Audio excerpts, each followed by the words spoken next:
자, 이번 이야기는 시청자 반들반들님께서 찾아와 주셨습니다. 굉장히 처음 이야기부터 충격으로 몰아넣으셨고, 또 다음 이야기는 기묘한 이야기도 해주셨고, 여러 가지 이야기들을 많이 해주셨는데, 오늘도 아마 충격을 드리지 않을까 싶습니다. 바로 만나보도록 할게요.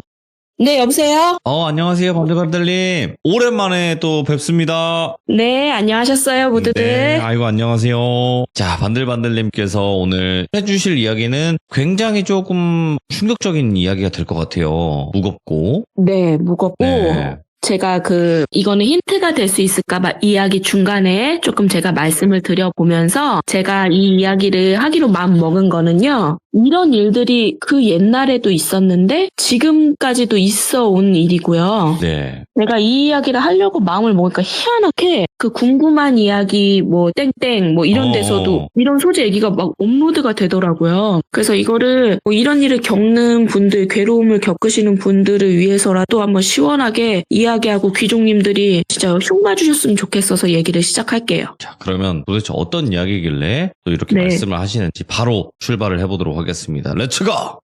길이십니다. 반들반들이에요.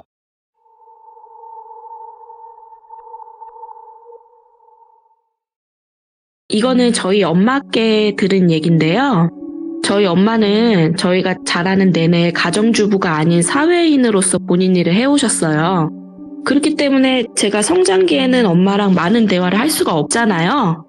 오히려 제가 결혼하고 아이도 낳고 그러고도 한참 더 지나서 부록이 넘으면서 엄마랑 더 깊은 내밀한 얘기, 엄마를 좀 이해하게 됐고 대화도 많이 하면서 요새 추억을 다시 만들고 있는 거예요. 네. 근데 한 몇 년 전에 그때가 아마 인천 쪽에 모노레일이 생기고 나서쯤이었던 것 같아요. 월미도 네. 거기 말씀하시는 건가? 네네네. 오.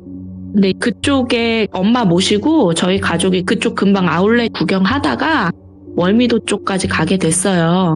근데 저희 엄마가 초, 중, 고, 대학교까지 다 인천에서 보내셨거든요. 근데 이제 월미도 쪽까지 가서 월미도도 한 바퀴 돌고 인천항 쪽으로 이렇게 도보로 꽤나 오래 이동하면서 엄마의 예전 동네에 대해서 막 이런 두런두런 대화를 하고 있었어요. 근데 그때 당시에 모노레일 선로가 깔려 있는 동네였어요. 네, 한참 걷던 중에 약간 일본식 가옥 방식이 남아있는 어떤 집을 보게 됐어요. 근데 이제 일본식 가옥 주택 방식이 남아있지만 나름대로 개조를 한 좀 큰 단독주택이었어요. 2층 집. 근데 누가 살고 있지 않은 것 같았고 저는 엄마 이런 일식 가옥이 아직도 남아있네 인천에는 하면서 그냥 지나가려고 그러는데 엄마께서 거길 못 떠나고 막 한 바퀴 이렇게 막 앞뒤로 보시고 두리번 막 살피시더니 여기 엄마 친구 살았던 데인데 아직도 있네? 그런 거예요. 그래서 제가 아직도 이거 남아있는 게 신기해서 엄마 그러면은 그 친구분한테 이거 사진 찍어서 카톡으로 보내드려. 집 아직도 있다고 그랬어요. 그랬더니 엄마가 조금 말이 없으시다가 그 사람 내 친구 옛날에 세상 떠났어 이렇게 말씀하시더라고요. 그래서 제가 친한 친구였어? 너무 안타깝다. 왜? 막 이렇게 물었어요. 그랬더니 엄마가 주변 막 이렇게 보더니 주변에 땡서방 있냐 하고 저희 신랑이 있는지를 먼저 확인해요. 없어. 애들 데리고 먼저 저기로 갔어 앞쪽으로. 그랬더니 뭔 얘긴데 그래? 그러면서 엄마랑 조금 더 걸으면서 들었던 한 집안의 어떤 충격적인 사건과 몰락에 대한 얘기예요. 저희 엄마 친구분에 대한 얘기. 때는 엄마의 여고 시절이었는데요. 저희 엄마가 어떤 스타일이시냐면 예전에 대학교 붙어놓고 놀러만 다니는 대학생을 먹자 대학생이라고 하잖아요. 좀 연세 있으신 분들이 이 표현 알 거예요. 너는 먹자 대학생이냐? 막 이러면서 하는 걸. 근데 저희 엄마는 고교생인데도 그야말로 먹자 여고생이었어요. 정말 해맑고 하고 싶은 거 하시고 약간 하고제비 스타일. 하고 싶은 거는 무조건 해야 돼요. 해맑고 약간 당당하고 거리낌도 없고 그런 스타일이셨는데 그랬던 엄마가 고등학교 2학년 때부터 친해진 친구분이세요. 이 친구분을 제가 돌순이라고 할게요. 엄마가 굉장히 좋아했던 이 돌순이가 그때 당시 어떤 친구였냐면 그때 당시는 대학교뿐만이 아니고 고등학교 때도 특히 여고에 메이퀸이라고 학교 여왕, 학교 대표 얼굴 이런 거 뽑는 인기 투표 문화가 있었는데 거기에도 뽑힐 정도로 굉장히 미인이셨대요. 키도 크고요. 근데 얼굴만 미인이느냐? 그게 아니고 공부도 그때 당시에 막 몇백 명 되는 전교생 중에 늘 전교 10등 밖으로 안 벗어나는 거예요. 굉장히 공부를 잘하셨고, 저희 엄마 표현으로는 그 중견 탤런트 중에 차화연님이라고 계세요. 그분을 되게 닮고 분위기가 눈이 좀 더 컸대요. 시원하게. 그 정도로 미인이었다고 해요. 그런데도 성격이 아주 조용하고 주목받는 걸 싫어하고 굉장히 차분하셨대요, 돌순이가. 근데 아이러니하게 저희 엄마의 막 천방지축 해맑은 모습이 그 돌순이 친구분한테는 없는 모습이라 좋았는지 두 분이 고교 시절 내내 친했고 대학 가서도 친했어요. 그 이유 중에 하나가 또 저희 엄마가 성 자체가 희귀한 성은 아닌데 본관이 특이한 성씨거든요. 그래서 이 친구분도 본이 같아가지고 둘이 아주 잘 지냈어요. 엄마 말씀으로는 먼 친척이라고 봐도 무방하셨대요. 그런데다가 집안도 나름 소식 듣기가 어렵지 않고 밀접했던 게 저희 외할아버지께서 전 지역에 전기 공급하는 회사의 지부장? 약간 이런 걸 맡고 계셨고 그 돌순이 아버지는 그때 당시에 인천항에 배들이 이렇게 하역할 때 관리자였대요. 근데 그 직책이 굉장히 엄마 표현으로는 끝발이 좀 있어야 되고 그러니까 집안도 나름대로 꽤나 먹고 사는데 어려움이 없던 집이었던 거예요. 그러니까 같은 학교, 같은 종씨, 비슷한 형편 등등 겹치는 부분이 많아서 그 친구분이랑 아주 우정이 깊었고 엄마가 그 친구를 굉장히 존경하고 사랑했대요. 그래서 이제 그 같은 그 여고 내에서 6명이 친해서 육공주파로 다녔다고 얘기를 해요. 근데 이 친구가 또 얘기를 해보자면 그때 당시에 이제 여상이나 상고, 공고에서도 공부를 잘하면 명문대에 진학이 제법 있는 일이었어요. 근데 저희 엄마는 여상을 다니고 있었고 친구 성적이 부러우니까 너 어디 대학 갈 거야? 이렇게 막 물어보잖아요. 그러면은 그 친구는 희한하게 성적이 그렇게 출중한데도 나는 대학 안 가고 빨리 취직할 거야. 자꾸 이런 말만 했대요. 그래서 조금 성적이 너무 아깝다, 이상하다 이렇게 생각했었어요. 왜냐면 가끔 그 돌순이가 막 이렇게 보이는 팔다리에 멍이 들 만큼 올 때가 있는 거예요, 집에서. 그러니까 성적이 엄청 엄격하다는 생각을 하고 있었거든요. 근데 그렇게 엄격한 가풍에서 자기 맘대로 취업을 한다고 허락이 안 될 것 같은데 그런 생각이 있었어요. 근데 나중에 엄마가 그 친구분 집을 놀러를 갔었대요. 근데 그 친구분은 남자 3형제가 있는 집의 고명딸이었던 거예요. 4남매 중에. 근데 그렇게 고명딸이면 우리가 일반적으로 생각하기에 굉장히 애지중지할 것 같잖아요. 근데 그 친구 집에 숙제 같은 거 하려고 몇 번 놀러 갔을 때 부모님이 두 분 다 분위기가 엄청 그 친구분께 좀 냉랭하고 엄격한 데다가 그 오빠들도 친구인 저희 엄마가 있는데 저희 엄마가 손님이잖아요. 근데도 오빠들이 그 돌순이한테 막 이런저런 말을 너무 험하게 막 건네니까 저희 엄마가 미친 척하고 그 댁 오빠한테 오빠 저도 손님인데 말씀이 너무 심하시네요 막 하고 몇 번 막아준 적이 있었대요. 커트를 쳐줬대요. 그래서 조금 그 친구가 가지고 있는 어떤 뭐 재능이나 밖에서 보이는 집안 분위기나 이런 거에 비해서 조금 집안 내의 분위기가 조금 맞지는 않는다. 스트레스를 좀 받겠다. 이렇게 생각하고 있었대요. 네. 그런데다가 또 이상했던 점이 친구가 몸이 약해가지고 아파서 학교를 종종 이렇게 며칠씩 빠지는 일이 가끔씩 있었대요. 네. 2학년 때. 근데 고3 때는 그게 막 더 막 잦아져서 거의 뭐 한 서너 달에 한 번씩 며칠씩 빠지는 거예요. 예. 그러니까 고3 학생한테는 좀 타격이 큰 일이잖아요. 더군다나 성적도 좋은데. 그때는 그게 좀 의아했다고 해요. 근데 이제 그 친구분이 결국은 취업을 하지 않고 그 집안에서 하도 우리나라 여대 중에 제일 유명한 대학교 있잖아요. 꽃 이름 들어가는 대학교. 그 대학교를 원했고 뭐 그때 당시엔 그런 게 있었나 봐요. 그 학교를 가서 졸업하면 무조건 좋은데 시집은 프리패스다 약간 이런 게 있었어요. 그래서 어렵지 않게 성적이 워낙 더 좋은 학교도 갈 수 있는 성적이니까 그 학교를 대학 진학을 했대요. 그리고 저희 엄마는 그냥 전문대학 진학하셨고요. 근데 학교가 멀었는데도 둘이 잘 붙어 다녔는데 대학교 들어가면 그때 당시에 또 캠퍼스 낭만하면 또 미팅이 빠질 수가 없잖아요. 그렇죠. 근데 돌순이가 너무나 출중한데 미팅이며 어디 이렇게 막 짝지어서 놀러 가서도 남친 사귈 생각을 전혀 안 하는 거예요.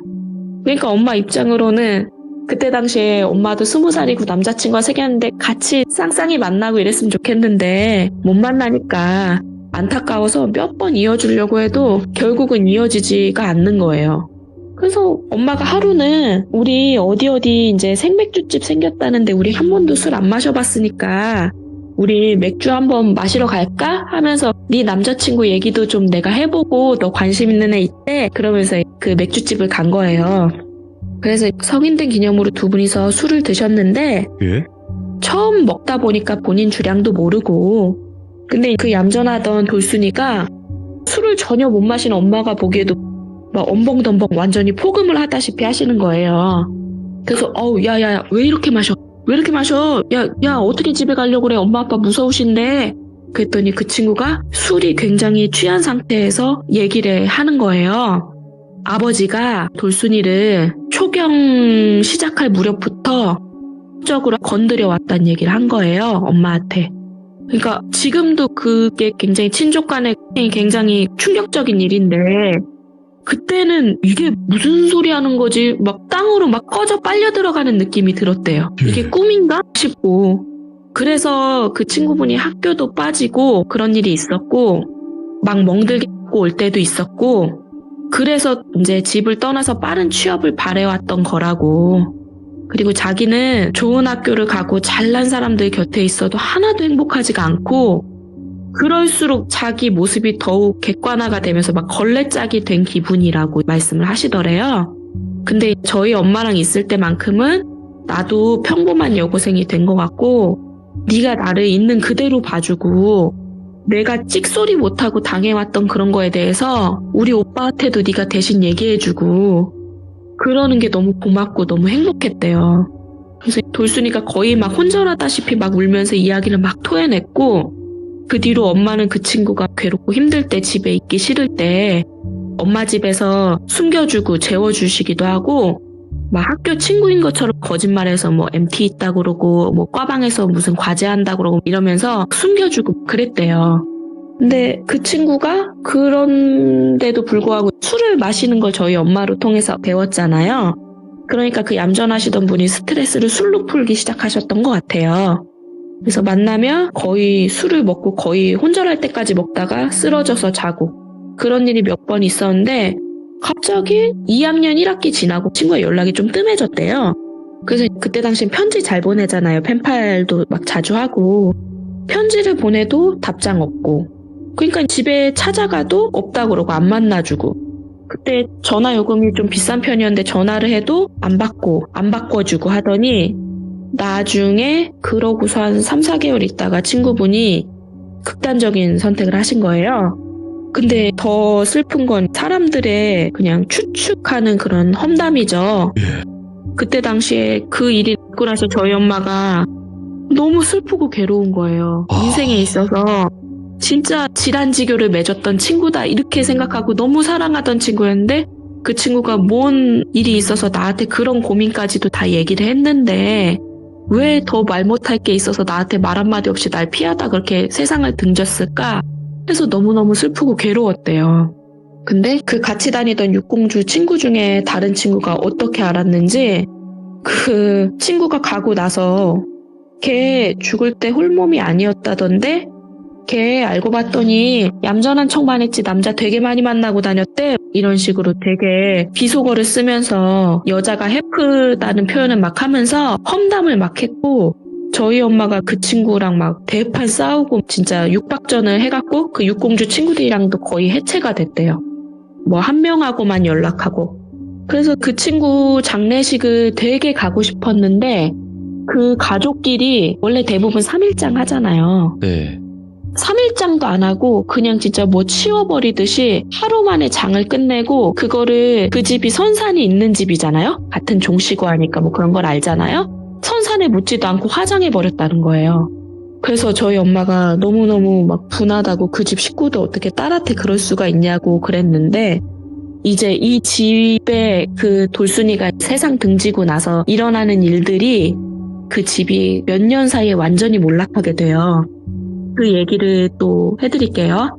그 친구가 가고 나서 한 1년 뒤에 그 친구 아버님이 돌아가시고 그 뒤로 줄줄이 해서 그 집안이 완전히 몰락하시고 어머니만 남게 되었는데 네. 그러고 나서 어머님도 돌아가시는 게 한 10여 년 정도 걸렸다고 해요. 저희 엄마가 40대기 전에 어머님 별세하셨다는 말씀을 들었으니까요.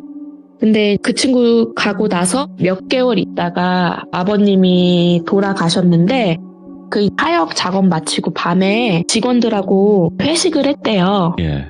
딸내미가 그렇게 간 거에 대해서 몇 개월 안 지났는데 직원들이랑 회식하고 밤늦게 술 먹고 할 정도면 어떻게 보면 자기의 가장 더럽고 추한 부분이 없어져 버렸다? 짠해버렸다? 이런 식으로 어떻게 보면 홀가분하니까 그 인간이 그렇게 회식을 하고 술 먹고 다녔겠죠. 하여간 그 아버지란 인간이 그 언니 가고 나서 몇 개월 뒤에 하역 작업 마치고 직원들이랑 밤늦게 회식하고 돌아오는 길에 괴한한테 피살을 당하게 돼요. 근데 그때 당시에 부둣가에는 불황자들도 많고 그 중국 쪽 노동자들이 요새만 들어온 게 아니고 그때 당시에도 있었다고 해요. 중국 쪽하고 다른 나라 그 노동자들이 인천항 쪽에는 꽤 있었대요. 러시아 사람도 있고. 그래서 범인은 잡히지 않았지만 그때 그 피살 당하셨을 때 칼로 찌를 당했는데 그 방수가 거의 찢어지다시피 그랬다고 해요. 그래서 그거 뭐 후임자 정하는 얘기 그런 얘기도 저희 외할아버지가 들을 수 있죠. 어떻게 보면은 비슷한 그 직급이고 하니까요. 그래서 아주 처참하게 세상을 떠났다고 합니다. 그러고 나서 오빠들 위로 셋이 있었잖아요. 근데 아버지가 돌아가시고 나서 첫째 오빠가 그 집이 꽤나 먹고 살만한 집이라고 했잖아요. 그때 개인이 끄는 승용 자가용이 별로 없을 시기예요. 뭐 서울에서 잘 사는 집들이나 뭐 이렇게 있고 하는 시기였는데 그 오빠가 20대 중반 나이에 그 차를 좀 가지고 다녔나 봐요. 차 타고 굉장히 음주를 많이 하고 음주운전을 하다가 첫째 오빠도 아버지 가시고 나서 그 이듬해 그렇게 됐다고 해요. 음주운전으로 세상을 달리했는데 이제 그 분들은 다 선산에다가 다 정식대로 해갖고 3일 동안 장례도 잘 치르고 매장도 아주 정석대로 잘했다고 해요. 자리를 써서. 네. 그런데 그 첫째 형이 가고 나서 둘째 오빠가 지금도 그렇게 매장하는지 모르겠는데 예전에는 관을 넣고 집안 분들이 그 흙을 이렇게 의식처럼 한 삽씩 떠서 그 관에다 뿌린 다음에 그 다음에 전문으로 묘 작업을 하시는 인부들이 나머지 이렇게 봉분을 만들고 그랬대요. 근데 둘째 오빠가 그 삽을 떠서 흙을 이렇게 뿌리면서 한 번만 이렇게 뜨고 관에다 흙을 뿌리고 물러서면 돼요. 근데 삽으로 서너 번 흙을 자기가 계속 떠서 뿌리면서 야, 이나 아주 꼴 좋다. 다음번에는 누구 차례냐? 막 이러면서 서너 번 그 얘기를 하면서 흙을 뿌렸다는 거예요, 관에. 그 뒤로 딱 보름 있다가 그 오빠가 했답니다. 예. 근데 그거를 보고 들은 사람이 있어서 그거를 저희 외할아버지께 말씀을 드려서 외할아버지가 야, 그 집이 그렇게까지 경우 막대 먹은 집인지 몰랐는데 그 둘째 오라버니라는 놈이 그랬단다. 아유 참 왜 그랬을까 죄 받을지 모르고 그냥 그런 거예요. 그냥 그때 당시는 경우에 어긋나고 예의 없는 왕자를 향한 예의 없는 행동이다. 그 정도로만 생각하고 넘어갔어요. 예. 그 집안을 대들보처럼 바치고 있던 장자가 가고 둘째도 가고 아버지도 가고 남자 셋이 순식간에 없어졌잖아요, 집안에. 그럼 막내 오빠하고 어머니만 남은 거예요. 그러니까 어머님이 마음이 급해가지고 그 막내 오빠를 얼마 안 있다가 더 집안이 쇠락하기 전에 얘를 장가를 보내야 된다 해갖고 장가를 급하게 보냈어요. 좀 집안에 있는 재산을 딱딱 긁어 모아가지고 장가를 보냈는데 셋째 오빠 삶이 좀 순탄하면 그쪽 어머님 입장에서도 좀 마음이 편하셨겠죠. 네. 네, 꽤 적지 않은 지참금, 혼수해주고 뭐 집해주고 하는 돈을 해서 장가 보냈음에도 그 오빠가 도박에 빠진 거예요. 막내 오빠가요. 그래서 정신을 못 차리고 계속 집안 살림 까먹으면서 별로 화목하지 않고 자리도 못 잡고 그렇게 살다가 20대에 결혼을 시켰는데 아주 늦지막히 아이를 가졌다고 해요. 근데 그 아이가 태어났는데 아이가 정상이 아니었던 거예요.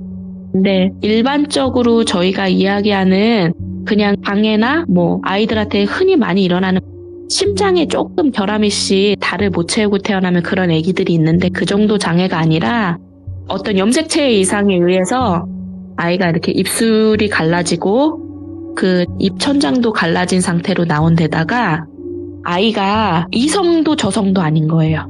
간성으로 태어났다고 하면서 그때 당시 엄마가 옛날 말씀으로 그거를 일컫는 무슨 단어가 있었는데 그 단어가 지금 생각이 제가 안 나요. 하여간 간성으로 태어난 거예요, 아이가. 근데 지금이야 뭐 그런 염색체 질환이나 희귀병에 대해서 지식이 있고 아기를 어떻게 케어하는지 알지만은 그때 당시에는 그게 좀 어려웠나 봐요. 그리고 구순 9개월에 대해서 막 수술하고 이런 것도 어렵고 집안도 노름으로 돈을 다 까먹어서 돈이 없고 그래서 그 아기가 3살 되기 전에 세상을 떠났대요. 그런데다가 그 막내 오빠가 정신을 못 차리고 그 와중에도 계속 도박을 하다가 부두판 같은 데서 하우스라고 해서 그런 도박판이 자주 열리나 봐요. 근데 거기 꽁짓돈을 쓰다 못해서 그거를 변제를 못해서 작두로 한쪽 팔이 훼손됐다. 그래서 그거 없는 상태로 그 예전에는 연세 드신 분들은 알 거예요. 저 아주 어릴 때도 가끔 그런 걸 하고 다니시는 분들이 계셨어요. 의수를 달 형편이 안 되니까 그 절단된 고기 위로 이렇게 후크 선장 그 후크처럼 이렇게 달고 다니시는 네네. 그런 분들 계셨거든요. 그 오빠가 완전히 폐인이 돼가지고 그 팔을 하고 인천항에서 소매 펄럭펄럭 하는데 이렇게 펄럭펄럭 할 때 보니까 그 후크 갈고리를 해갖고 다니는 걸 봤다 하고 그 동네에 계속 사는 친구들이 이야기를 하더래요. 너무 처참했다고. 근데 그 오빠가 완전히 도박에 도파민에 절여져서 그런지 네. 야, 너 우리 돌순이 친구지? 야, 반갑다. 막 이러면서 마주치면 야, 오빠가 저기 담배 좀 한 대 피려고 그러는데 돈이 없다. 얼마만 좀 꺼줄래? 막 이런 식으로 그 정도까지 사람이 완전히 나락으로 간 거예요. 근데 저희 엄마는 결혼하고 나서 경기도 쪽으로 와버리니까 서울 살다 경기도 쪽으로 오니까 인천 소식을 몰랐는데 저희 엄마가 40대기 전까지도 그 육공주 중에 인천에 계속 사시는 그 한 명 연락하시던 친구분이 그런 소식을 다 가끔씩 전달을 해줬대요. 네. 그러고 나서 저희 엄마 마음 무렵쯤엔 그 오빠도 잘 보이지 않는다 그랬고요. 그 친구분이. 그럼 이제 그 집안에서 그 집안이 완전히 몰락하는데 걸리는 시간이 뭐 아버지, 장자, 둘째 오빠까지는 너무나 순식간에 진행됐고 이제 막내 오빠까지는 한 10여 년 세월이 흘렀고 마지막 지금 그 집안에 남은 사람은 어머님밖에 없는 거예요. 근데 나머지 어머님도 삶이 굉장히 비참하셨던 게 쉽게 얘기해서 도박으로 있는 돈 없는 돈을 다 끌어다 쓰니 집안에 있는 돈 없는 돈을 그 있는 부잣집 마나님이었다가 그 인천항 쪽에도 굉장히 그런 학고방들이 많았거든요. 네. 노동자들이 많으니까요. 그런데 단칸방에서 의탁하고 사시는 지경까지 된 거예요. 근데 나중에 말년에 정신이 좀 안 좋아지셔가지고 노인 내시니까 돈은 없지. 그때 당시에 지금처럼 노인 일자리가 있던 것도 아니지. 하니까 그런 부둣가 선술집 같은 데 돌아다니면서 하루 막일을 해주시고 음식 얻어다 먹고 하다가 나중에 치매가 오셔서 정신을 놓으셨던 것 같아요. 그렇게 사시다가 그 할머니께서 나중에 돌아가셨는데 표현이 조금 그런데 치매로 정신을 완전히 놓으셔가지고 당신 입을 벽돌 같은 걸로 막고 눈도 찍고 해서 얼굴이 완전히 이 되신 상태로 발견이 되셔서 수습을 했다고 하시더라고요. 뭐 말이 정처를 두고 사시다가 잘못된 것 같지만 돌아가셨을 마지막 말년쯤에는 정말로 불황자처럼 집도 절도 없고 정말 한 끼를 걱정해야 되는 상황에서 그 노인이 사시다가 왜 그랬는지 모르겠대요. 무슨 기력이 나서. 근데 그 벽돌을 손에 꼭 쥔 상태로 수습이 돼갖고 그거를 손가락을 하나하나 다 펴고 그 벽돌을 빼고 수습하는 게 너무 어려웠다. 그리고 얼굴이 완전히 뭐 죽사발이 돼가지고 그거를 어떻게 좋게 수습할 방법이 그때 당시에는 없어서 정말 처참한 상태로 그 집안에 뭐 4촌 내외도 아니고 뭐 6촌 방숙이 겨우 수습을 해서 정말 하루 만에 장례를 끝냈다고 해요. 예. 근데 조금 저는 의아했거든요. 근데 엄마, 뭐 아버지는 그런 천일공노할 그런 잘못을 저질러서 그렇게 가셨다고 해. 어떻게 들어보면은 아버지랑 첫째 오빠가 제일 곱게 가셨네. 뒤로 갈수록 험해지고. 왜 그렇게 어머님까지 그 집안이 완전히 그렇게 처참하게 됐을까 너무 안타깝다 했더니 저희 엄마가 그렇게 말씀하시더라고요. 그것들 다 사람 아니야. 내가 어른 대접할 생각도 없고 필요도 없고 그 노인네 나는 하나도 안 불쌍해. 어른 대접해주고 싶지도 않아. 그래서 왜 그런지 들어본고 하니 아버지로부터 시작된 그런 동생을 향한 가적 학대가 위계에 의해서 아들들도 아버지가 결혼 전에 여자 경험해보는 거 좋지. 그럴 거면 밖에서 할 필요가 뭐가 있냐. 지금 이렇게 집에 있는데 하고 위계에 의해서 그 똘순이의 의사와는 전혀 상관없이 아버지의 묵인하에 그 3형제 오빠들도 걔를 돌아가면서 건드린 거예요. 돌순이를. 예. 저 지금 얘기하면서도 막 소름이 돋는데 지금 몇십 년이 지난 지금 사회에서도 이런 형태의 친족 간에 들어보신 적 없죠?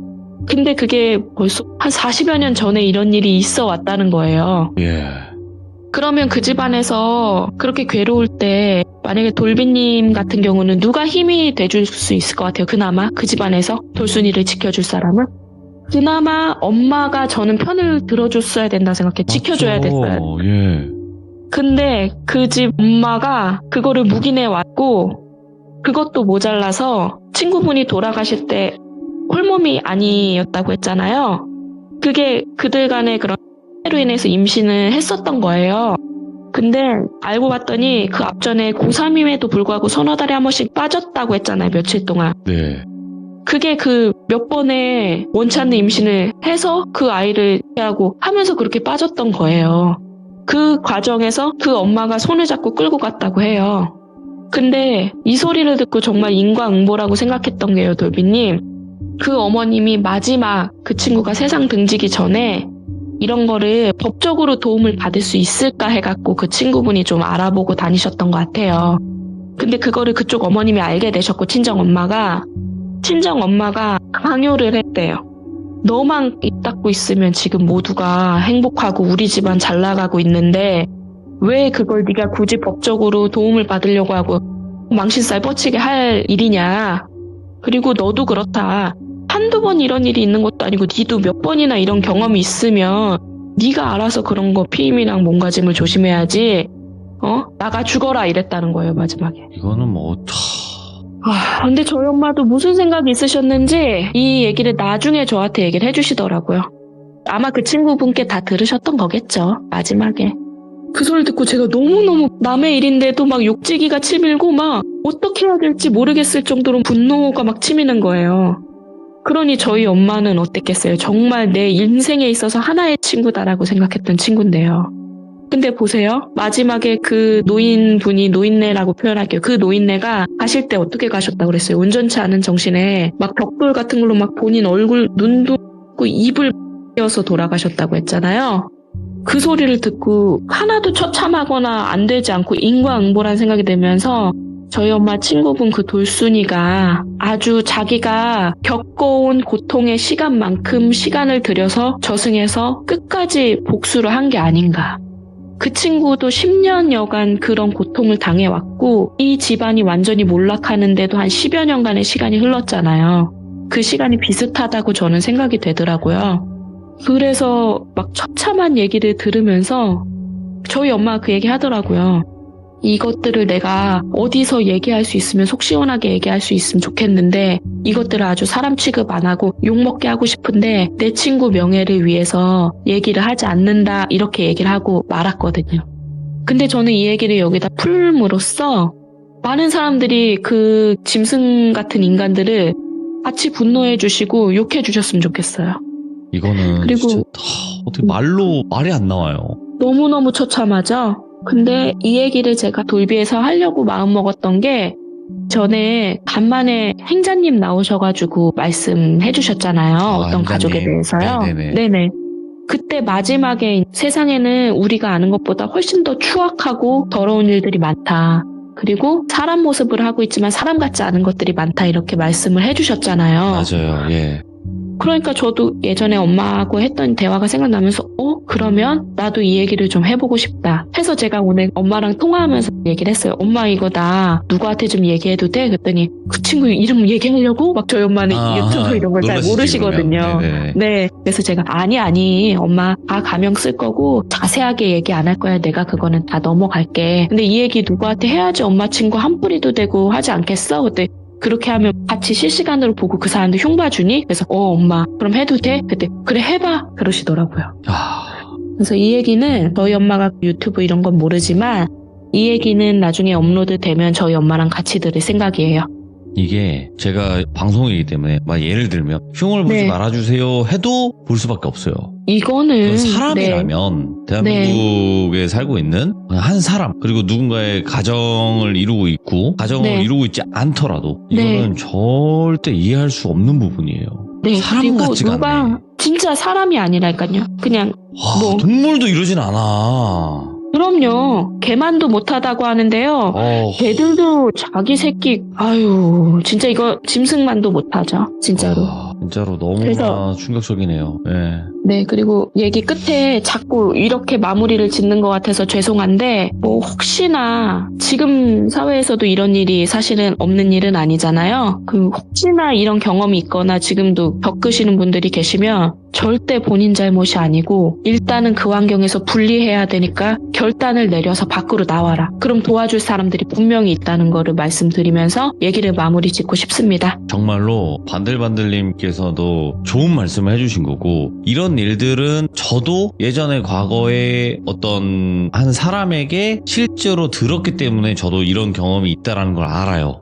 돌비님도요? 네, 저도 다른 사람한테 그 방송에서도 한두 번 얘기했지만 누군지 네. 얘기를 정확하게 하지 않았지만 본인 아버지와 본인 누나가 이제 그렇다라고 얘기를 했었어요. 저한테 솔직하게. 근데 정말요. 네. 그러니까 이런 일이 우리가 그냥 뭐 어디 소설이라든지 이런 데만 있는 게 아니구나. 그때 처음 충격을 받았거든요. 저는. 그러니까 말이에요. 네, 그러니까 생각보다 정말 많은데 이거를 솔직하게 뭐 방송이든 누군가에게 얘기하는 게 쉬운 게 아니에요.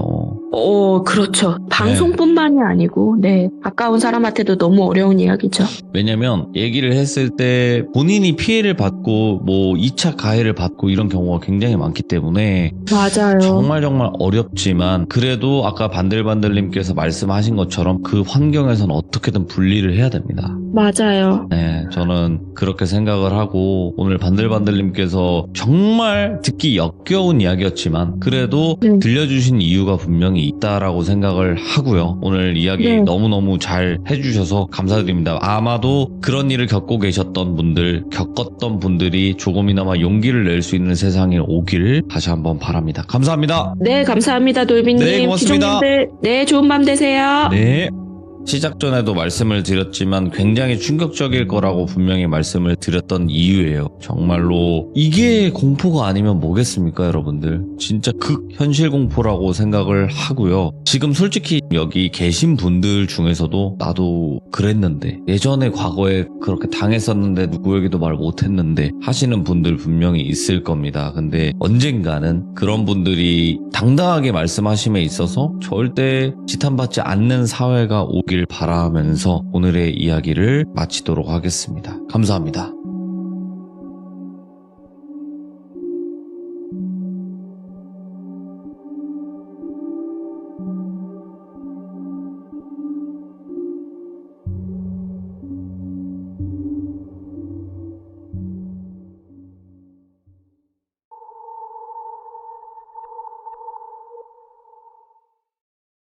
이번 얘기 같은 경우는 제가 배에 타고 있을 당시에 제 선임이죠. 그분 올해 연세가 69이십니다. 항해사신데 이분이 얘기를 해줬던 곳하고 예. 그리고 제가 또 배를 타다가 지금 저희 업체랑 손절하고 해외에서 비행기 타고 한국에 들어와 있었기 때문에 또 올 때 같이 왔어요. 또 같이 와서 또 얘기를 하셨던 곳까지 갔다 왔어요. 자, 이분은 원래 돈이 좀 많은 분입니다. 예. 돈 좀 많고 좀 힘도 있고 그런 분인데 항해사다 보니까 가정을 이루지를 못했어요. 거의 바다에 살다 보니까 나이가 들다 보니까 이제는 뭐 바다도 가기 싫다 이런 얘기를 많이 하시더라고요. 예. 근데 이분이 문제가 뭐냐면 이분이 여간이 내가 배에서 이상한 소리가 난다, 저 앞에 뭐가 있는 것 같다 이런 얘기를 하면 한번 눈만 싹 긁히고 모른 척 하려고 그래요. 아, 네. 처음에 느낌이 싸긴 했어. 이 노인네 이거 귀신 보는 것 같은데 뭐가 있는 게 맞는가 본데. 왜냐면 나도 오랫동안 살다 보니까 이 촉이란 게 있지 않습니까? 뭐가 서 있으면 뭔가가 느낌이 이상하게 온다고. 그래서 내가 업무 때는 솔직히 배에 있을 때는 그런 얘기를 안 꺼냈어요. 솔직히 귀신도 귀가 있기 때문에 알아들어요. 누가 여간이 이때래 보면 알아들을 거 아닙니까? 그래서 배에서 내려가지고 공항에서 저희가 식사를 하면서 내가 물어봤어요. 황 여사님 혹시 영안이시죠? 그러니까 처음에는 대답을 안 해. 나를 살짝 그렇게 보는 거야. 다시 물어봤죠. 영안이 아니에요. 솔직히 말로 내 느낌상 영안 같다 지금. 내 분명히 얘기했지만은 귀신을 믿는 사람이고 귀신이 나한테 헤이핀 걸 못 봐서 나는 별로 그 빼가리가 상실한 놈이다. 그러니까 한 번만 물어보자. 내가 물어봤던 데를 보긴 봤을 거 아니냐. 그러니까 얘기를 하시는 게 영안이래요. 영안인데 원래 이분도 무당 출신이에요. 보니까. 그러니까 신발 떨어져서 돈 버시는 분이야. 근데 이분이 하시는 말씀이 배에 있을 당시에는 이게 우리 숙소라고 하죠. 배 내부 숙소에 각 호실마다 이게 뭔가가 한 개씩 서 있대. 오. 띄엄띄엄. 그래서 제가 있던 방에서는 그런 일이 없었는데 다른 방에 있던 사람들은 계속 몸이 안 좋거나 꼭 기빨린 것처럼 사람들 얼굴이 해쓰게. 근데 항해사분은 자기 방에 원래 있었어요. 방이 있었는데 제 방을 교대로 썼어요. 자기 방 안 가고 그 좋은 방을 놔두고. 그래서 내가 뭐 그런갑다 했는데 배에서 내려서 그런 얘기를 하시길래 그러면 재미난 얘기 좀 있습니까? 하니까 비행기 타면 얘기해 줄게란 거예요. 그래서 비행기를 탔죠. 타가지고 이륙을 하고 대략 한 30분이 지났어요. 자기가 본래는 한 10년 전에 어떤 산에서 산장이 여러 군데가 있답니다. 그러니까 자기 건 아니고 자기가 업체를 운영했던 것도 아니지만은 특정 단체 분들한테 오더를 받아가지고 이 산장을 전체를 다 관리해. 이 산장이 그때 당시 자기 기획상으로는 한 40개 있었대요. 전국적으로. 예. 거의 최고급형. 진짜 VIP들만 가는 그런 산장이랍니다. 우리나라 산장에도 솔직히 수영장이 없지 않습니까? 수영장 만들려면 허가가 엄청 씁니다. 맞죠. 또 물도 많이 쓰고 외국같이 그렇게 안 돼요. 그런데 그 중에는 수영장 딸린 산장도 있답니다. 그 정도면 레벨이 좀 큰 거죠. 그런데 이게 특정 한 명의 것이 아니고 단체의 것이래. 그러면서 쓱 말을 흘리면서 단체가 어딘지를 보통 말해주는데 그건 또 알려주려는 거라. 그래서 내가 한마디 했죠. 그 단체가 혹시 사이비 종교 아닙니까? 하면서. 사이비 종교 맞지요? 아니면은 사기꾼 업체 같으면은 사기꾼들은 돈에 처먹으려고 날리고 사이비들은 그런 고급 산장들 한 개씩 두 개씩 사가지고 들고 있다가 교인들한테 그런 식으로 사기친 놈들 있지 않냐. 그러면서 내가 쭉쭉 캐물었어요. 한 10분을 내가 계속 쫙보니까 하는 말이 이게 실상 오픈되어 있는 이런 사이비 종교가 아니래. 진짜로 가급적이면은 그러니까 사이비의 사자도 이름이 안 올라온대 이 사람들은. 예. 기업가이면서 사이비 단체죠. 우리 미국에 보면은 이런 단체 있지 않습니까? 그런 단체처럼 이분이 그 당시에는 어떻게 연출이 돼가지고 그 산장들을 관리를 했대. 근데 이 산장들을 아시다시피 산장은 사면 써야 될 거 아닙니까? 사입이라도 쓰거든요. 쓰려면 씁니다. 예. 그런데 안 쓰더래요. 집안에 먼지만 없게끔 청소만 잘해주고 그 화단에 꽃정리 정원사라죠. 그것도 하고 해줘야 되는데 네가 다 해라. 단 폐해는 넉넉하게 줄게. 이분이 당시에는 그 폐해가 어마무시했답니다. 근데 그 당시에도 본인은 박수무당이었다는 거예요. 그래서 자기도 궁금할 거 아닙니까? 자기를 고용한 사람한테 물어봤대요. 예. 나는 무당이다. 그리고 무당한테 이런 일을 시키는 이유는 뭐냐 하니까 가보면 안다. 그래가서 갔대요. 한 번은. 자, 우리가 우리나라에서 기가 가장 센 데가 강원도로 보통 아신다 아닙니까? 강원도가 아닙니다. 이번에는 지역명이 나오는데 대전의 특정 구역이 기가 엄청 세대요. 그쪽 자리가 그 사이비 종교의 본진이 있는 곳이고 그리고 본진에 가서 그때 대화를 할 때 자기도 늘 느꼈대요. 눈에 보이긴 보이는데 이것들은 분명히 사람한테 해를 주는 놈들인데 여기 있는 사람들한테는 해를 안 주네. 그런 느낌이 맞았다는 거예요. 그래서 나도 싫고 다른 시청자분들도 끔찍하게 얘기하기는 강원도 산장 그쪽으로 가셨답니다. 맨 처음 간 곳이. 입구를 딱 들어갔는데 진짜 집 정리가 잘 돼 있더래. 누가 관리를 했는지 모르겠지만. 그런데 그 집 대문을 딱 들어가는 그 순간부터 느낌이 진짜 똥 밟은 느낌이랄까? 찝찝한 느낌이죠. 우리가 화장실 갔다가 덜 싸고 나온 느낌?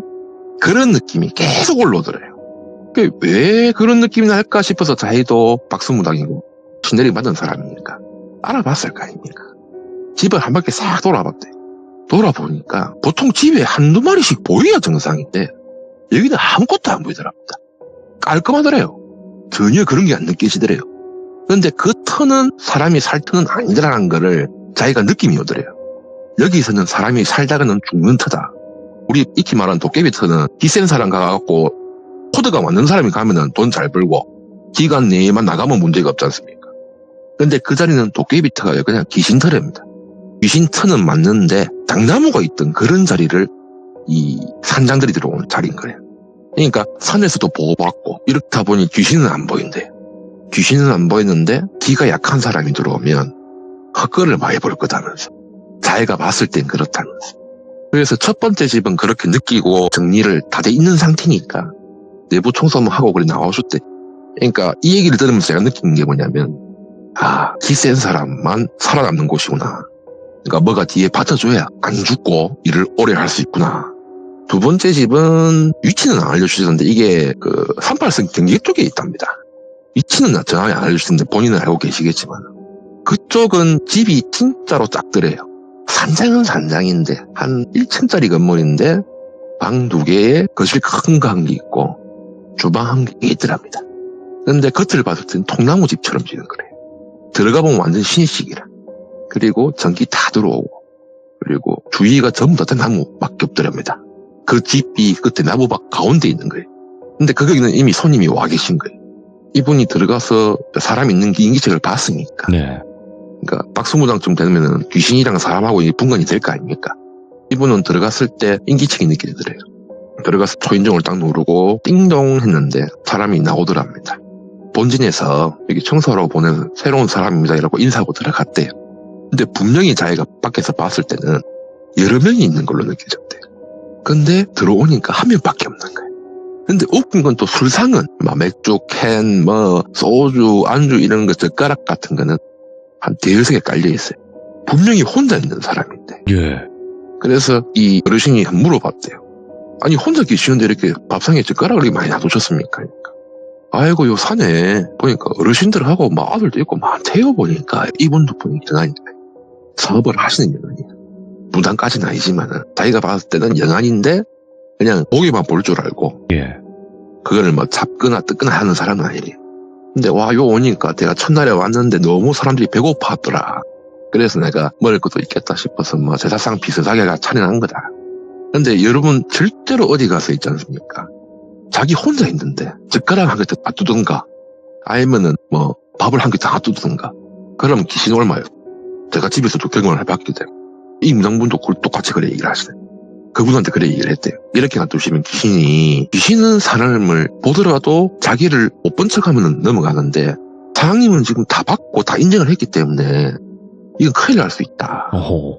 그러니까 지금 싹 치워야 된다. 이 어르신이 싹 다 치우려 했대요. 근데 치우려 하니까 갑자기 이 아저씨가 목소리가 확 변하면서 굵은 목소리로 감히 어디서 치우려고 하면서 그래 얘기를 했다. 그래 얘기를 하시길래 잘 놀랬대요. 이미 이 사람은 침식이 됐다. 거의 며칠 있었으니까 침식이 된 상태고 반은 사람이고 반은 귀신이다. 그렇게 느꼈대요. 그래서 안 치우고 그러면 좋을 대로 하시고 나중에 언제 나가시는가요? 이렇게 얘기를 하니까 다시 원래 목소리 돌아오셔가지고 한 3일 더 있다 나갑니다. 나갈 때 기본적으로 치울 건 치우고 나갈 테니까 나중에 한번 들리세요. 이렇게 얘기하고 자기는 나왔대요. 근데 또 그 터가 웃긴 게 아까 봤던 최초의 터는 산신이든 뭐든 간에 도와주기 때문에 그 터에 귀신이 한 마리도 없는데 이 터는 그 집 자체가 귀신을 끌어모으는 일종의 미끼 같은 집이래. 자기도 이거 보면서 와 이런 땅이 있구나. 이런 땅이 있다는 얘기는 들었는데 이런 땅이 어떻게든 있구나. 예. 그래서 이제 여러 군데를 많이 가셨답니다. 이분은 당시에. 근데 갔던 곳마다 어떤 곳은 귀신을 막아주는 곳도 있고 어떤 곳은 귀신을 막 부르고 사람 아닌 영들이 보이고 솔직히 백호라죠. 흰 호랑이. 그런 것도 간혹 신으로 보이기도 하고 오만 때만 게 다 보여드려요. 예. 보이진 않지만 느낌도 오고 그런데요. 그래서 자기는 이 교단이 좀 크구나. 왜냐면 당시 자기가 갔던 데가 40군데를 다 가봤는데 진짜로 올려있던가 아니면은 아예 접근도 못하는 집이거나 그런 집이 많더라고요. 그러면서 이제 한국 내려가서 한번 보여줄게 이러는. 괜찮습니까? 난 그쪽 교단 사람도 아닌데. 그거 많은데 누가 뭘 알겠노? 어차피 나는 지금 이거 손절했으니까 내려가면 또 그 일 할 거다면서. 나는 항상 봐주더라면서.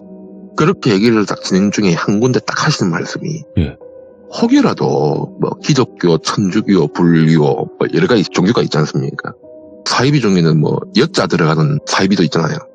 여땅 뭐뭐뭐 해갖고 이런 쪽을 조심하래요. 자기도 사이비 종교로 봤던 사람이지만 이분이 했던 말이 산장 중에 한 군데만 출입금지령이 떨어져 있는 곳이 있대요. 그곳이 어디냐? 위치는 정확히 안 알려주시는데 2층짜리 그 신식 빌라형으로 건물을 지은 건데 어느 정도 이제 도심이랑 가까워요. 이 집이 뭐가 문제냐면 당시에 그 땅을 이 교단이 살려고 할 때부터 계속 누가 얼음장을 놔가지고 못 샀답니다. 근데 마지막에 가족이 총 3명이 있었는데 이 3명이 자체 종교를 들고 있는 거예요. 뭐 일본처럼 보면은 뭐 8만신 이렇게 많지 않습니까? 우리나라는 그런 게 없는데 뭐 있을 수도 있겠지만 이 사람들은 특정 종교단체가 아닌 한 10가지의 종교를 모아놓은 그런 종교래요. 그러니까 진짜 망상의 종교죠.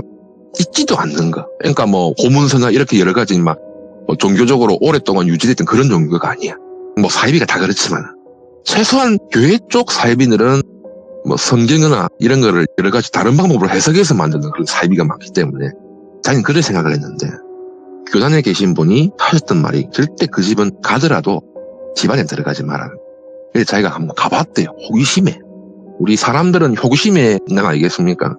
가지 마라 해도 하는 게 인간입니다, 원래. 당시에 이분이 솔직히 간이 부었는지는 모르겠지만은 그 집에서 이 3명의 가족이 진짜 1, 2, 3 하는 것처럼 다 갔다 합니다. 한 집에서 살자를 한 거죠. 집 안에서. 한 명이 가면은 7일 뒤에 또 한 명이 또 가버리고 또 7일 뒤에 또 한 명이 가버리고 유서는 다 적어갔더랍니다. 이게 문제가 뭐냐면은 이 유서에 자기가 관련된 거 뭐 죽어서 자기 재산이 뭐 어쩌고 저쩌고 이런 걸 적어놔야 정상인데 씨알데없는 것만 엄청 적혀있더랍니다. 그러니까 미래를 예언을 하거든. 이 사람들은 몇백 년, 몇천 년 뒤의 일을 적어놓은 거예요. 그런 식으로 했던 그런 흉가자리랍니다. 본래 이 건물. 흉가랍니다. 흉가. 근데 외관 건물은 말짱했기 때문에 내부만 싹 뜯어 고치고 했는데 당시에 그 건물 내부를 고치려고 왔던 인부들조차도 다 병이 걸리거나 다치거나 다친다는 수준도 뭐 팔다리가 빠진다 이런 게 아니고 뼈가 완전 박살이 난다거나 그 정도의 일이 생겼대요. 근데 그 터 자체가 워낙 좋은 터인데도 이 교단 쪽에서 사신 거지. 싸게 샀답니다. 그 어르신 말로는. 근데 그 집이 지금 또 다시 폐가가 돼가지고 자기가 관리를 안 했으니까 흉가 폐가를 공존하고 있는 그런 건물이 되다 보니까 사람들이 많이 가는가 봐요. 그래서 그쪽에서 계속 사고가 발생하니까 다시 그 펜스 쳐가지고 관리를 해라. 이렇게 얼마 전에도 연락을 받았대요. 자기가 복귀한다고 하니까. 그게 일종의 주택처럼 생겼습니다. 아까 제가 처음 얘기했던 2층짜리 빌라 건물은 그 옆에 있어요. 그런데 그 옆에 또 주택처럼 돼 있는 곳이 있고, 이거 두 군데죠, 위치상. 근데 사람들이 살자한 곳은 다 빌라예요. 그런데 옆에 집은 일종의 사람들이 모여서 집회하는 것처럼 기도하는 거, 기도실 같은 거 이런 거 있잖아요. 그런 곳으로 운영했대요. 근데 아직도 그 동네는 또 사람들이 살아요. 웃긴 건. 나도 직접 봤지만. 그렇게 해서 한국에 도착을 했습니다. 예. 도착을 하자마자 차량 렌트를 한다 해가지고 내비를 찍어주시더라고요. 이곳은 제가 사는 부산과 울산 사이에 있습니다. 예. 가오자는 거예요. 내비 찍어주고 이제 어르신이다 보니까 운전시키기에는 겁이 나가지고 제가 운전을 했어요. 운전을 해서 올라가고 있는데 갑자기 그렇지 않습니까? 어디 갈 때 내가 목적지 이미 정해서 간다 아닙니까? 가면은 끔찍한 느낌이 생기거든. 좀. 난 일반인인데도. 근데 한 1시간 반 운전했어요. 김해공항에서 내려가지고 새벽 한 2시쯤 됐을 겁니다. 당시가. 그래 이제 도착을 딱 하는데 와 집은 좋아요. 진짜 여기는 산장이라기보다는 그냥 기아집이야. 기아집. 네. 옛날 그 양반들 사는 집처럼. 네. 양반들 사는 집 큰 집이 아닌 딱 그 반토막짜리 그런 집이에요. 그러니까 일종의 민가처럼 보여요. 근데 하시는 말씀이 니는 요 있어라. 자기가 그 대문 앞에 딱 서가지고 90도 인사를 하더라. 아이고 오랜만입니다. 다시 왔습니다. 청소 좀 하러 왔으니까 양해 좀 해주십시오. 이러면서 들어가세요. 어르신. 내가 소리쳤죠. 할배요. 우리 보고 얘기한 건데요. 야, 니 그런 말 하지. 앞에 다 계신다. 알고 보니까 이 집이 좀 명망 있는 분들의 묘를 밀고 지은 집이라는 거예요. 원래 묘터 위에 집 짓는 거 아닌데. 그래, 명망 있는 분들의 묘 자리에다가 이장을 해줄려 했는데 이장을 하려 보니까 안에 관이 없더랍니다. 아, 예. 관도 없고 어차피 신이나 뼈는 다 부패져서 없어졌고 그래서 그런 땅이다 보니까 이 땅을 매입해가지고 참고로 그 땅의 전 주인들은 다 이민 가셨답니다. 일곱 그 위에 기아집을 지었는데 이 집도 사람이 들어가서 살면 안 되는 집으로 규정이 되어 있대. 오. 그러니까 이 땅을 소유하고 있는 사람은 예. 이 코드가만 맞으면 부귀영화를 누리게 해주는 그런 땅이래요. 근데 이 집은 사람도 안 사는 집인데 진짜로 카메라가 CCTV 카메라가 그 좁은 동네에 14개가 달려있더라고. 앞, 뒤, 좌우 그리고 대문에 또 한 개. 카메라도 보면 동작 감지부터 지나가는 사람 얼굴까지 찍는 그런 기능이 있는 카메라예요. 내가 아무리 봐도 이거는 좀 비싼 거예요.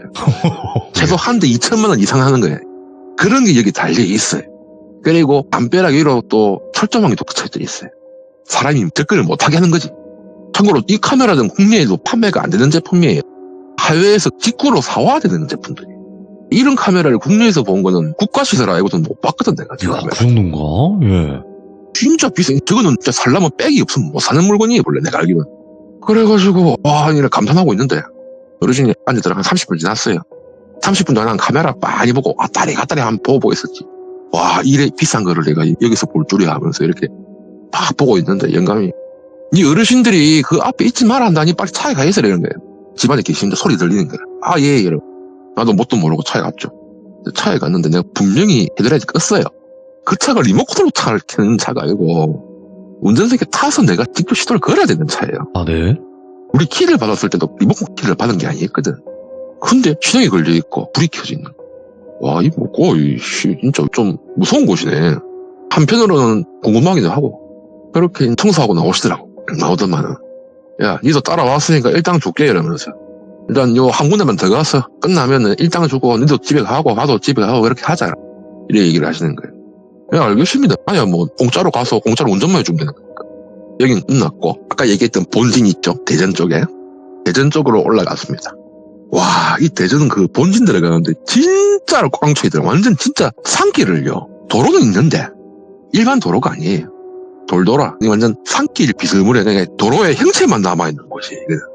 근데 사람들이 많이 다니긴 했는가 봐. 와, 그런 도로를 30분을 탔어요. 말 그대로 산을 한 2개 넘었다고 보시면 돼요. 그렇게 돌아서 도착을 딱 했는데 본진까지는 우리는 갈 줄 알았어요. 영감말로는 본진까지 갈 줄 알았는데 갑자기 그 영감은 폰에 전화가 오는 거예요. 알다시피 일반인들은 이렇게 우리가 누가 온다 이런 얘기를 모를 거 아닙니까? 뭐 그 사람들이 위성을 우리 감시하는 것도 아니고. 그런데 갑자기 영감이 전화가 딱 오더라고요. 전화 딱 받더만은 스피커폰으로 거시거든요. 이분이 약간 한쪽 귀가 안 좋아가지고 지금 산 한 2개 넘었지요 이런 거예요. 내가 순간 흠칫했어요. 키로수로 보면 산 2개 넘은 게 맞거든. 이 영감이 하시는 말씀. 예, 다 왔습니다. 그러니까. 그러면은 본진은 들어오지 마시고, 보니까 외부자도 같이 오시는 것 같으니까, 본진은 들어오지 말고, 본진 입구 쪽에 있는 집만 정리해 주시고, 집에 가시면 됩니다. 그리고 그분 옆에 분 일당은 그 타임 계좌로 넣어 놓을 테니까, 그냥 하나 갖고 그냥 들고 가시고, 지금 운전하시는 분, 혹시 여기 위치는 오픈하시면 안 됩니다. 뭐, 지금면까지는 오픈해도 상관이 없는데, 어디 있다는 말 같은 건 절대로 오픈하지 마세요. 그러니까 아저씨도 어디 있다가 말해주는 사람 같네요. 예. 아니 잠깐만 내가 이 얘기를 영감한테 한 적도 없는데 그러니까 지금 내가 이거를 이렇게 시참자로 있는 그 자체를 몰라요 아무도. 내가 얘기했나? 잘못했나? 영감도 저게 무슨 말인지 자기 모르겠대요. 그러니까 이 영감은 모르고 있으니까 그냥 들은 대로만 얘기하는 거예요. 예. 일단 니도 이게 들었지? 일단 저 앞에 청소만 하고 하자. 근데 이 집이 진짜 가까이인 게, 저 같은 간대기 쳐본 놈도 그 집 앞에 가니까 쫄리대요, 진짜. 진짜 집이 다 쓰러져 가요. 일단 이 초가집인데, 대문도 없어요. 딱 차를 영감이 갑자기 한 5분 거리 전에 차를 가강제로 세우게 하더라고. 차를 세웠습니다. 왜 집이 저 앞에 있는데 저까지 가지? 야야야, 이어서 차 세워라. 니나 내나 잘못하면 화 입는다. 세워라, 내 말 들어라. 뭐 돈 준다 하니까 닥치고 해야지. 차 세우고 시동은 끄지 말아요 내보고. 그리고 내보고 따라오라는 거예요. 진짜로 레전드를 보여줄 테니까 와서 봐라. 세상에 진짜 귀신은 존재한다는 걸 내가 니네 한번 박아줄게 하는 거예요. 5분 뒤에 이제 도착을 했어요. 처가집인데 우리가 밖에서 봤을 때 안에 불이 켜져 있는 걸로 보여요. 항상 하는 말이 홀리다고 하죠 우리는. 근데 지금 현재 신발이 떨어지더라도 무당이 내 옆에 있지 않습니까? 네. 홀리는 거 아니에요. 영감도 야 봐봐라 저 불 켜진 거 보이지? 예 보입니다. 저 불 켜진 거 아니다. 우리 눈에만 그래 보이는 거 보이다 지금. 그럼 저건 뭔데요? 귀신이 했겠지 뭐. 일단 문을 열고 들어갔는데 깜깜해요. 예. 겉에서는 진짜 건물이 다 무너져 가는데 희한하게 안에는 깨끗해요. 진짜 사람이 살아 들 정도로. 옛날 초가집들 보면은 안방에서 옆방 넘어가는 조그만 쪽문 있었지 않습니까? 그런 창호지까지 깔끔해. 예. 와 했어요 내가 순간. 그러다가 갑자기 영감이 여기서는 혹시라도 서로 이름 부르면 안 된다 이런 거예요. 절대 니도 그렇고 니 머리로라도 니 이름 생각하지 마라. 알았나 하면서. 나도 생각 안 할 테니까 그것만 지켜주면은 우리는 문제가 없다 했어요. 그래 들어가서 청소를 하려고 하니까 바닥에 우리가 이제 안방에 들어가면 먼지가 안 났을 거 아닙니까? 사람이 안 오면은. 근데 분명히 입구 쪽에서 들어가면은 우리가 발가락 쪽이 그 안방의 벽 쪽을 바라보고 있어야 되는 거 아닙니까? 들어갈 때. 근데 그 방의 정가운데에서 발자국들이 문 쪽으로 다 향해 있어요. 그 옆에서 문 열어놓고 영감이 딱 보는 거야. 잡아봐라 하면서. 네가 봤을 땐 이거 어떻게 생각하면 신기하네요. 귀신이 있긴 있는가 보네 이러면서. 그러면서 갑자기 빗자루 들고 오시더만 싹 쓸어버려요.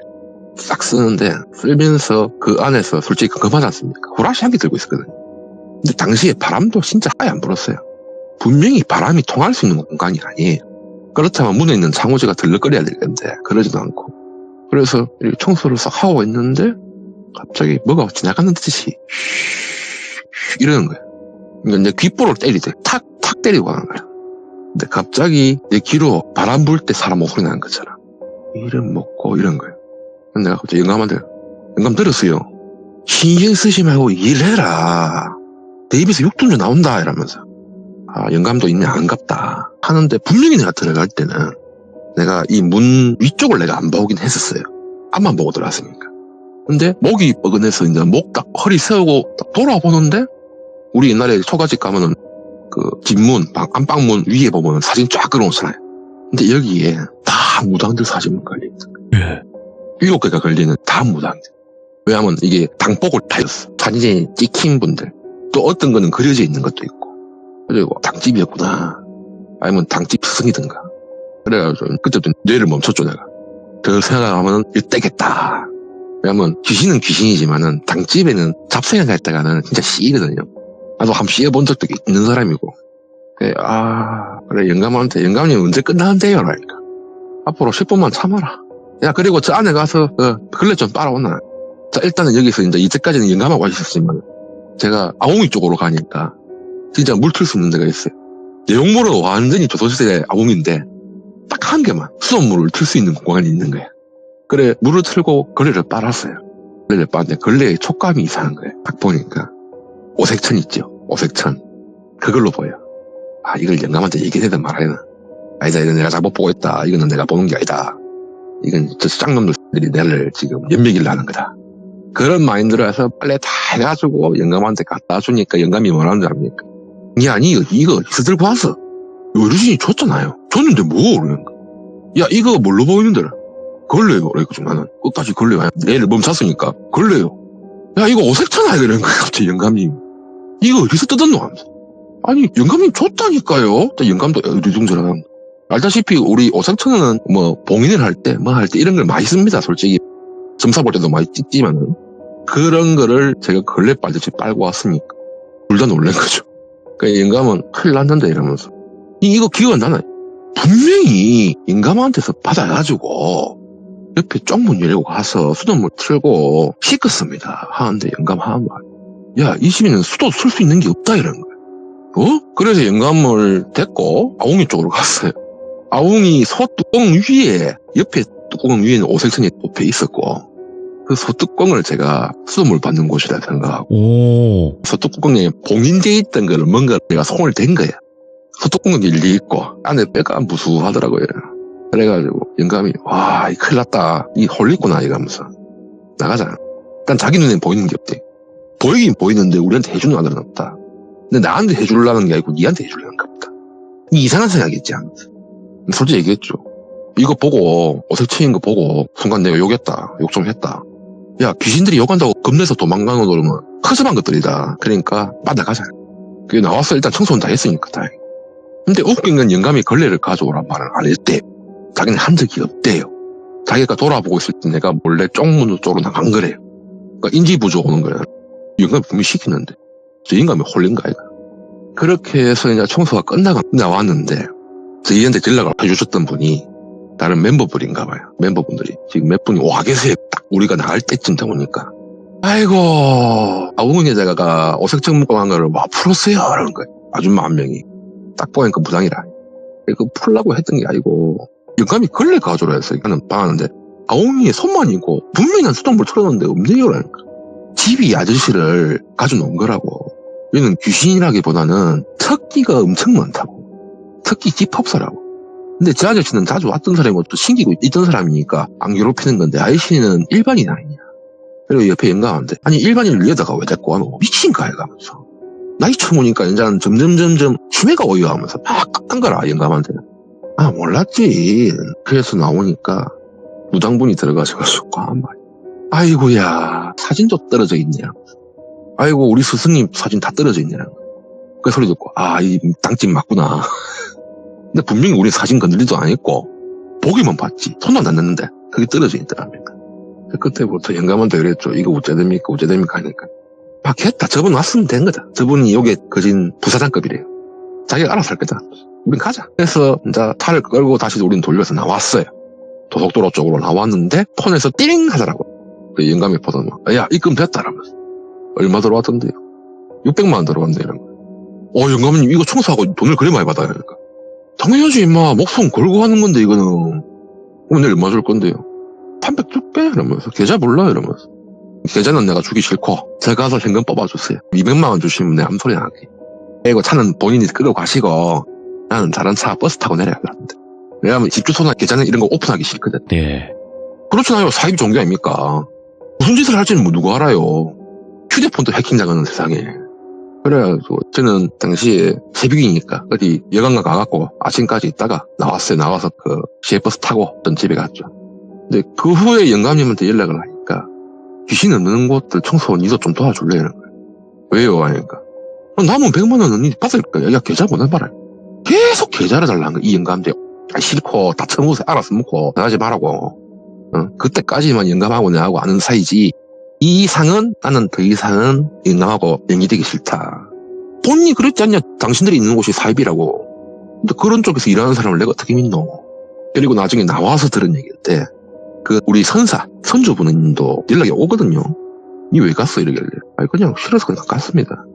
근데 물어봤어요. 그 혹시 항해사 영감 69살짜리 그 영감 혹시 알아요? 그러니까 야 가 조심해래 이라는 거예요. 왜요? 하니까 가가 배에서 포교를 하고 다녔다. 얘한테만 한 것 같은데 남들한테 이제 외국 아들한테 한국 사람들한테 포교하러 다니고 뭐 하여튼 선물도 주고 그랬답니다. 나는 그런 걸 못 봤거든. 근데 확실히 그랬죠. 저 인간 뭐 사이비 쪽에 일하러 간다 하세요. 갔다 오긴 갔다 왔는데 그 인간 문제된 나한테. 아까 전화 오고 와서 그거로 전화하지 말라고 내가 병원 차시켰는데 왜요? 그러니까 이게 선사에 또 등록돼 있는 연락처도 딴 거예요. 폰이 여러 개란 소리지 이 사람 지금. 근데 나한테까지 뭔가 해작질을 하려고 했는데 아니면 또는 내를 이용해서 뭔가 이득을 보려고 했는데 눈치가 워낙 빠르니까 내가 더 빨리 손절을 한 거죠. 그렇게 해서 사이비는 믿으면 안 된다. 내 친지도 가족이고 부모이고 나발이고 사이비 같다 하면 그냥 사람이 아니고 그냥 사탄 새끼다 라는 걸 제가 다시 느꼈습니다. 오늘 이야기도 섬뜩하네요. 기묘하기도 하면서 사람이 무섭기도 하고 여러 가지 이야기들이 복합적으로 다 들어가 있는 것 같습니다. 익명님.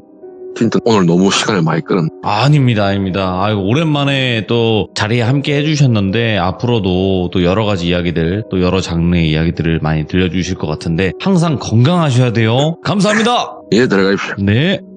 익명님께서 말씀이 더 좀 부드러워지신 것 같기도 하고 더 좋습니다. 제가 봤을 때도. 그리고 오늘 해주신 이야기도 너무나 또 흥미롭게 잘 들었던 것 같습니다. 여러분들께서도 익명님 같은 경험은 없으실 수도 있겠지만 그래도 비슷한 경험이 있으신 분들 또 여러 이상한 사람들을 목격을 하신 경우 바로 또 제보 부탁드리도록 하겠습니다. 감사합니다.